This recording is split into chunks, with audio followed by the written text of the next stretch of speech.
In this lesson, we will learn Amazon DynamoDB, AWS's fully managed NoSQL database service.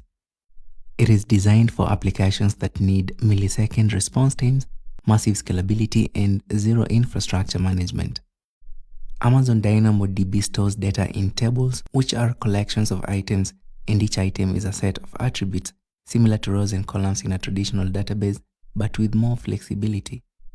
Every item is uniquely identified by a primary key, which can be either a simple key, just a partition key, or a composite key, a partition key plus a sort key.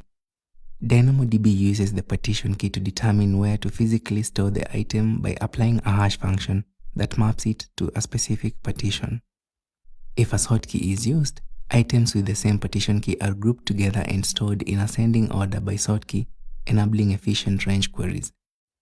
In the next lesson, we will create a table, insert some data into it, and show you how to retrieve the same data. Thanks for watching, and I will see you in the next lesson.